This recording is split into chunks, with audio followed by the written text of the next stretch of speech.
શહેરના સરખેજ પોલીસ સ્ટેશનમાં જાણીતા મહાઠગ અનિલ વિભાણી વિરુદ્ધ કરોડો રૂપિયાની છેતરપિંડીની વધુ એક ચોંકાવનારી ફરિયાદ નોંધાઈ છે. આ ઠગે નવરાત્રી દરમિયાન લોક કલાકાર કીર્તિદાન ગઢવીના નોરતા નગરી નામથી યોજાયેલા ભવ્ય ગરબા ઇવેન્ટમાં મોટી સ્પોન્સરશિપ લાવી આપવાનો ખોટો વાયદો કર્યો હતો.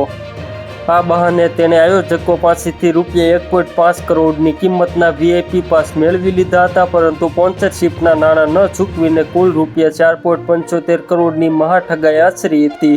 આ અંગે સરખેજ પોલીસે ગુનો નોંધી કાયદેસરની તપાસ હાથ ધરી છે. બોપલ વિસ્તારમાં રહેતા અને ઇવેન્ટ મેનેજમેન્ટનું કામ કરતા અર્જુનભાઈ ભૂતિયાએ આ મામલે સત્તાવાર ફરિયાદ નોંધાવી છે. વર્ષ 2025માં નવરાત્રી પૂર્વે તેમની મુલાકાત અનિલ વિભાણી સાથે થઈ હતી.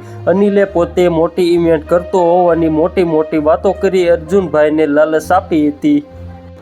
અર્જુનભાઈ SP રિંગ રોડ પર આવેલા ગોપાલ ફાર્મ ખાતે કીર્તિદાન ગઢવીના નોરતા નગરી ગરબાનું આયોજન સંભાળી રહ્યા હતા. અનિલે આ ઇવેન્ટમાં ₹3.25 કરોડની મોટી સ્પોન્સરશિપ લાવી આપવાનો દાવો કર્યો હતો. તેના ભરોસે આયોજકોએ ₹12 કરોડનો મોટો ખર્ચ કરીને માર્કેટિંગ કર્યું હતું અને અનિલને વેચવા તેમજ માટે ₹1.5 કરોડના VIP પાસ અને ટિકિટો આપી દીધી હતી.